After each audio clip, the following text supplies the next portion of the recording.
Hello everyone, this is side is Mayank Rajput. और मैं बात करूंगा जेई वाले स्टूडेंट से जो जेई की तैयारी कर रहे हैं और जो अभी जनवरी में एग्ज़ाम देने वाले हैं।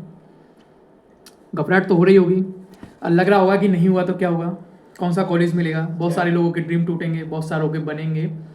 तो बेसिकली ना, ये एक बहुत लंबी जर्नी रही थी। बहुत लोगों ने बहुत मेहनत करी होगी, कुछ लोगों ने मेहनत करी होगी बीच में छूट गई होगी, कुछ लोगों ने मेहनत स्टार्ट से करी होगी और अब भी आके ऐसा लग रहा होगा कि अब भी क्या होने वाला है, बहुत ज़्यादा घबराहट।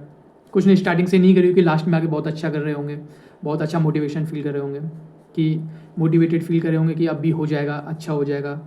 तो देखो, बेसिकली बात यह है कि अगर आपने बहुत अच्छे से मेहनत करी है तो सच में आप मत डरिए।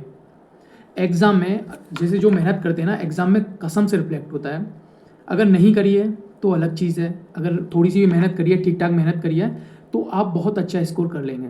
ये अभी अब मेरा पूछोगे मैं कौन हूँ, तो देखो भाई, मेरा नाम मयंक राजपूत है और मैंने जेई की तैयारी करी थी और मैंने कोई खास स्कोर नहीं किया है। 96 के आसपास मेरा ये स्कोर रहा है।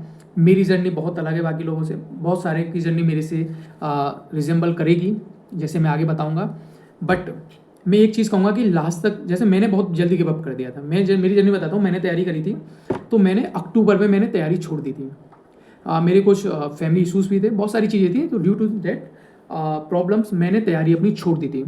वो तैयारी छोड़ने के बाद जैसे मुझे रियलाइज़ हुआ कि मतलब मैं कर क्या रहा हूँ, मैंने अपना इतना सारा पढ़ा, उसका क्या हुआ। बट मैंने ना तैयारी बहुत अच्छे से करी थी, बहुत अच्छे से। क्या, मेरा फिजिक्स और केमिस्ट्री, मुझे पता था कि इतने कम समय में मैंने मैथ को वैसे भी लास्ट के लिए रखा था कि मैथ में लास्ट में करूँगा। मैंने फिजिक्स केमिस्ट्री 2 सब्जेक्ट मैंने पढ़े थे और मेरा यकीन मानिए 2 सब्जेक्ट में मेरा मिला के 130 प्लस मेरे मार्क्स आए थे। ये बता रहा हूँ मैं जनवरी अटेम्प्ट की। और ये कब की बात है, जब मैंने तैयारी अक्टूबर में छोड़ दी थी ना, मेरा किसी भी सब्जेक्ट का सिलेबस कंप्लीट नहीं था। उसके बाद मतलब मैंने सोच लिया था कि मैं 2 सब्जेक्ट अपने अच्छे करके जाऊँगा, फिजिक्स केमिस्ट्री। और क्योंकि मैथ मेरा थोड़ा वीक था और मैथ में ज़्यादा एफर्ट चाहिए होते हैं, जेई मेंस के लिए बता रहा हूँ मैं, एडवांस की बात अलग है।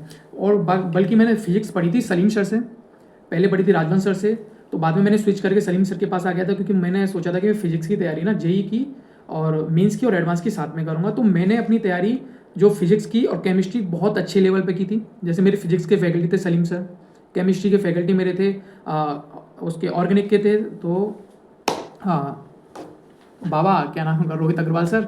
और इनऑर्गेनिक के थे मेरे अमिताभ सर। और फिजिकल केमिस्ट्री के थे राहुल डूडी सर थे और फैजा सर थे। तो मैंने फैजा सर से ज़्यादा पढ़ा।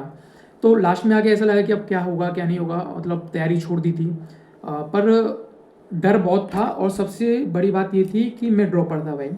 अब ड्रॉपर होता है तो उसके पास प्रेशर रहता है कि आगे ड्रॉप नहीं ले सकता, और मेरे 75% भी नहीं थे बोर्ड में। तो मैं कितने चैलेंजेस के साथ जूझ रहा था, मतलब किसी के 75% नहीं है और वो जेई की तैयारी दोबारा से कर रहा है और उसे बोर्ड की तैयारी भी करनी है, बोर्ड भी देना है, और अनलिखितली तुम्हारा बोर्ड दोबारा से क्लियर नहीं होता है ड्यू टू सम इशूज़। और उसमें मुझे यूनिफॉर्म ही लगा था कि मैंने ग्राफ पेपर फाड़ दिया। तो बहुत बड़ी स्टोरी है उस पर। अब मैं पता नहीं कितनी बातें करने जा रहा हूँ, मैं बात क्या करने आया था। तो 2x पे आप ये वीडियो देख सकते हैं। बट अब मैं आता हूँ मेन मुद्दे पे। मेरा जो हुआ उसमें बहुत सारी कहानियाँ उलझन है, मैं पक्का आपको बताऊंगा समय के साथ। बट अभी जो जेई की तैयारी कर रहे हैं, सुनिए, आपने तैयारी करी जैसा भी हुआ, अब भी आप बिल्कुल रिलैक्स होके, बिल्कुल, क्योंकि आपको नहीं पता है एग्जाम इंटर करने से पहले कि रिजल्ट किस साइड में जाने वाला है, आपके साइड जाने वाला है या मतलब एग्जामिनर के साइड जाने वाला है। मतलब आप अच्छा स्कोर करने वाले हो या नहीं करने वाले हो, आपको कुछ नहीं पता है, आपको बस अपनी तैयारी पता है। और एक चीज़ है, अगर आप एग्ज़ाम में जा रहे हैं तो अपनी तैयारी पर शक मत करिए, क्योंकि एग्जाम देने के बाद जो आपको करना है वो करिएगा, क्योंकि अगली नेक्स्ट अटेम्प्ट अप्रैल आने वाला है, उसमें जब शक करेंगे तो आपको अपने लूप होल मिलेंगे। वेट करिए, एग्जाम में जाइए, बैठिए, देखिए कि आपसे क्या क्या छूटा हुआ है और कौन से ऐसे सिली मिस्टेक्स हैं जो आप कर रहे हैं, और कौन से ऐसे टॉपिक्स हैं जो शायद आपको पढ़ने चाहिए तो बहुत आपने ईजी समझे, वो एग्ज़ाम में आ गए, लेकिन उसके बाद भी आप वो पढ़े नहीं थे, तो आगे जाके पढ़ के जाइए। अभी अपने आप को जज मत करिए, रिलैक्स होकर जाइए। एग्जाम में आपको नहीं पता है कि कितना आप स्कोर करने वाले हो, कितना नहीं करने वाले हो। सो बेसिकली अगर आप ज़्यादा हेजिटेट करेंगे, ज़्यादा प्रॉब्लम क्रिएट करेंगे अपने आपके साथ, या ज़्यादा सोचेंगे, तो वो आपको ही हार्म करेगा एग्जाम में, क्योंकि वो डर के साथ तो आप ऑलरेडी जा रहे हो, और आप जिस डर के साथ जा रहे हो वो आपका मार्क्स डिडक्ट ही करेगा, आपको इंक्रीमेंट करके नहीं देगा, क्योंकि आप डिमोटिवेट हो गए, आपसे पहले से ही आप डिमोटिवेट है। एग्जाम में आपको मान के चलो दूसरा तीसरा चौथा क्वेश्चन कोई भी ऐसा टफ मिल गया जो आपसे नहीं बना, या 2-4 क्वेश्चन लगातार ऐसे मिल गए जो आपसे नहीं बने, तो आप एग्जाम के अंदर सर्वाइव नहीं कर पाएंगे। जो भी एवरेज बच्चे हैं वो एग्जाम के अंदर सर्वाइव नहीं कर पाएंगे और अपना पूरा स्कोर खराब कर लेंगे। तो वो हरकत ना करिए आप। सोचिए आपने जितनी तैयारी करी है, बस आपको पता है उसके हिसाब से आउटपुट मिलेगा, उसके हिसाब से मिलेगा, बस ये कंफर्म रहिए और आप एग्ज़ाम में जाइए। अगर आप ज़्यादा परेशान होकर जाएंगे तो आपके मार्क्स नहीं आएंगे और आपको बहुत ज़्यादा दिक्कत होने वाली है। तो ये चीज़ अपने दिमाग में रखिए, जे वाले स्टूडेंट जो भी हैं, और पॉजिटिवली जाइए और वेट करिए एग्ज़ाम का रिजल्ट आने का, या एग्ज़ाम आप जाओगे तो उसके बाद आपको पता ही चल जाएगा किस तरह से आपने किया। उसके बेसिस पे आप अपने जेईई की प्रिपरेशन को मॉडिफाई कीजिए। वो बहुत ज़रूरी है कि आप एग्ज़ाम दे के आए, आपको पता चला कि ये मैंने मिस्टेक्स करी हैं, आके तुरंत और ज़्यादा मैं कहूँगा आप एक दिन का गैप जरूर लीजिएगा, अपने आप को शांत करिएगा, समझाइएगा। आपका एग्ज़ाम जैसा भी जाए, खराब जा रहा है तो प्लीज़ अपने आप को बहुत समझाइएगा। ऐसा भी नहीं है तुरंत आते ही किताब उठा के पढ़ने लग गए या आके डिमोटिवेट हो गए।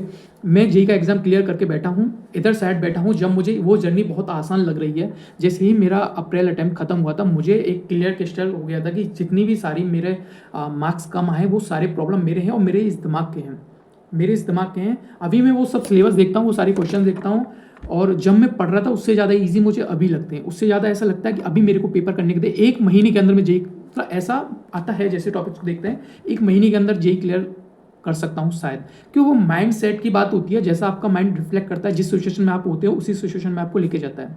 आप जब डिमोटिवेट हो रहे हो तो आपको डाउन ही करेगा, आपको सोचने पे मजबूर कर देगा, क्योंकि वो आपको लगता है ना जैसे लाइफ चेंजिंग मोमेंट है, टर्निंग पॉइंट है। वो एग्जाम आपके लिए डिसाइड होने वाला है, डिसाइडिंग फैक्टर है आपके आगे के 4 साल या आपकी आगे की ज़िंदगी किस तरह के इन्वायरमेंट की तरफ जाने वाली है।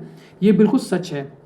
तो वो इतने अंडर प्रेशर में होता है इंसान, हमें महसूस भी नहीं हो रहा है तो हमारा माइंड वो काम करते रहता है। जैसे कि मैं अभी भी देखा जेईई के कुछ सारे स्टूडेंट्स, जैसे अभी बीटेक में हम हैं तो बहुत सारे बच्चे अभी भी उसी माइंड सेट के साथ हैं। जैसे हम कॉलेज में, अभी मैं पहले बहुत पढ़ता था एक टाइम के बाद, अभी तो जस्ट बिल्कुल बहुत लो नॉर्मल, जो कॉलेज लाइफ इंजीनियरिंग लाइफ जैसे बताते हैं कि नहीं पढ़ना पड़ता है, 2 दिन में एग्जाम पढ़ के पास करना पड़ता है, उस वाले फेज़ में मैं हूँ। बट अभी बहुत सारे बच्चे ऐसे हैं कि वो 2-2 नंबर के लिए रोते हैं। 1 नंबर कम आ रहा है तो भाई उनका दिन पूरा 4 दिन वो सांस नहीं ले पा रहे हैं, पानी नहीं पी रहे हैं, खा नहीं पा रहे हैं। मतलब इस तरह के बच्चे मैं देख रहा हूँ अपने आसपास, 1-2 स्टूडेंट्स को तो मैं जानता हूँ। और ठीक है, तो इस तरह का सिचुएशन अपने साथ क्रिएट नहीं करनी है। आप जैसा पढ़ोगे उससे बेटर पाओगे। सिर्फ माइंड सेट का गेम है। एग्जाम में नॉलेज के साथ साथ आप कैसा माइंड सेट लेके जा रहे हैं बहुत ज़्यादा डिपेंड करता है। तो अपने आप को मजबूत रखिए और जैसा भी एग्ज़ाम हो उसे एक्सेप्ट करिए अपने रिजल्ट को। और जनवरी के बाद फरवरी, मार्च, अप्रैल, यानी 2 महीने बीच में होते हैं, तो 2 महीने आपको मॉडिफिकेशन फिल्टर करने के लिए आपके लिए सफिशियंट हैं। अभी मैं ये, आप बोलोगे कि अरे तू तो उधर खड़े होकर समझा बोल रहा है, मैं बोल रहा हूँ क्योंकि मैं वो चीज़ से निकल चुका हूँ। ठीक है, सामने से चीज़ें ज़्यादा ईजी लगती हैं, मोर इन द, जब तुम प्रोसेस में हो उससे ज़्यादा। क्यों? क्योंकि हम एक विदाउट प्रेशर सोच रहे हैं, तुम प्रेशर में हो, और यही कोई हमें समझाता बैठ के कि देख ऐसे ऐसे होता है। अभी मैं अपने बीटेक का ही बता देता हूँ एक किस्सा, कि अभी हमें लग रहा था एग्जाम इतना टफ होने वाला है कि एग्जाम में हम स्कोर कर पाएंगे नहीं कर पाएंगे, इस तरह का प्रेशर, वही जेईई वाला वर्डन बन रहा था कि अरे सेमेस्टर में ये नहीं हो। अभी जस्ट 2 दिन बाद अभी खुद को रिलैक्स किया, सिलेबस देखा, टॉपिक्स उठाए, 1 शॉट लगाए, पढ़े लिखे, अब भी ऐसा लग रहा है अरे ईजी है। अभी जस्ट पासिंग मार्क्स का सोच के हम पढ़ रहे थे, अभी लग रहा है कि अच्छे खासा स्कोर करेंगे। मतलब सोचो, माइंडसेट का गेम है ना। अभी उस माइंडसेट के साथ थोड़ा पढ़े तो हम बहुत कुछ पढ़ के निकल गए, वो मोटिवेशन आ गया, वो है ना, कंटेंट सीख गए, पढ़ना सीख गए, वो एग्जाम में जाके लिखना है अभी। हाँ अभी है, वैसे ही आप रहिए जैसे आपने इतना पढ़ लिया उस डेडिकेशन के साथ, अभी इतना पढ़ दिया, ये हो गया वो हो गया, अब इतना सिलेबस कंप्लीट है, इतने के इतने मार्क्स तो बन ही सकते हैं। तो बस वही चीज़ लेके जाइए कि इतने मार्क्स तो बन ही सकते हैं, अगर 1-2 क्वेश्चन एक्स्ट्रा सही हुआ तो वो मेरा लक है। तो अपने कंटेंट को साथ लेके जाइए। कंटेंट को पढ़ते समय या कंटेंट का कितना रिजल्ट बनेगा ये सोच के अपने आपको दिमाग को खराब मत करिए, अपने आप की प्रिपरेशन को खराब मत करिए, एग्जाम में पॉजिटिव माइंडसेट के साथ जाइए, मैं बस यही बोलूँगा। और जैसे ही आप एग्जाम से निकले तो भाई देखो, आपका रिजल्ट जो भी रहेगा देखो वो आपके लिए बेटर है। आप ये चीज़ मान के रखिएगा, आपने जितनी मेहनत करी है उतना ही मिलेगा। कम मिलेगा तो उसमें आपकी गलती रहेगी, क्योंकि आप वीक माइंडसेट के साथ एग्जाम में उतरे हैं। जब आधी चीज़ आधी हार आप एग्जाम में, या वो कहते हैं ना, रण में उतरने से पहले ही, रणभूमि में उतरने से पहले ही आप थोड़ा सा डिमोटिवेट हो गए, सामने वाले को आप खुद से ज़्यादा ताकतवर समझ ले, तो आधी हार आपकी वहीं हो चुकी है। तो इट्स डिपेंड्स ऑन यू, आपको किस तरह माइंडसेट से जाना है। मैं कह रहा हूँ आप स्ट्रॉन्ग माइंडसेट के साथ जाइए, आपका बेटर होगा, उससे बेटर आप जो सोच के गए उससे ज़्यादा बेटर होगा। तो बस अपने आप को मजबूत रखिए, आपने जो तैयारी करी है उस पर भरोसा रखिए। एंड के साथ मैं यही ख़त्म करूँगा कि आप कर लोगे यार, आप कर लोगे। सच में टफ होता है लेकिन इतना नहीं होता कि आपको झुका सके, आप कर लोगे। हाँ, मैं यार बाहर से बता रहा हूँ चीज़ें, सच में जब आप भी तैयारी करके एग्ज़ाम के बाद, अप्रैल के बाद जो एडवांस की तैयारी करेंगे, एडवांस देने के बाद कसम से आपको बहुत इजी लगेगा। आप बस अपने आप को कोस रहे होंगे, अपने आप को डांट रहे होंगे कि ऐसा है यार, ये तो मैं फालतू प्रेशर ले लेता था। ये सब सवाल आपके दिमाग में गूंजेंगे, देख लेना, मैं गारंटी दे रहा हूँ, क्योंकि ऐसा ही होता है। अब वो सीढ़ी में पार कर चुका हूँ, तो मैं आपको इस बारे में बता रहा हूँ कि चीज़ें जितना आपने पढ़ा है उससे अच्छा ही रिजल्ट आपका आएगा। बस माइंडसेट अपना अच्छा लेके जाइएगा यार, और छोटे छोटे कॉन्सेप्ट क्लियर कर लीजिएगा। जेईई मेंस में बहुत छोटी छोटी चीज़ें आती हैं, ये सब है। अब पढ़ाई तो आपने करी, आपके टीचर समझा चुके होंगे और टीचर्स ने मोटिवेशन भी दिया होगा, बट मैं आपको बता रहा हूँ क्योंकि मैं आपकी एज का हूँ, है ना। तो बस अभी जस्ट मैं पास करके आया हूँ, बीटेक स्टूडेंट हूँ, तो बस उस चीज़ से मैं आपको समझा रहा हूँ, शायद आप ज़्यादा रिलेट कर पाएंगे।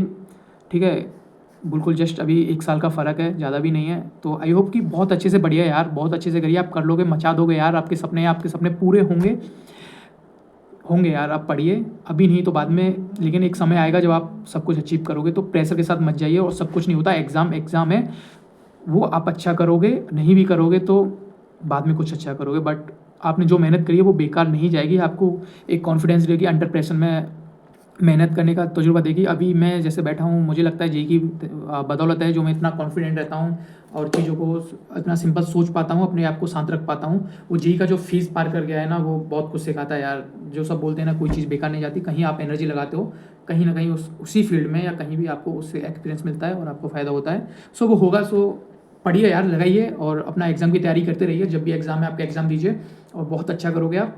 और अपने आप को मजबूत रखिए, अपने घर वालों के लिए अच्छा सोचिए, अपना हौसले रखिए। घर वालों के सपने पूरे करने हैं तो पहले अपने आप को मजबूत करना पड़ेगा। मजबूत होने के लिए दिमाग का मजबूत होना बहुत ज़रूरी है। तो अपने आप को मजबूत रखिए और एग्ज़ाम में उतरिए यार, एक सेंसाओं की तरह अपने कलम को तलवार बनाइए और एग्ज़ाम को बचा दीजिए यार। All the very best, all the very best.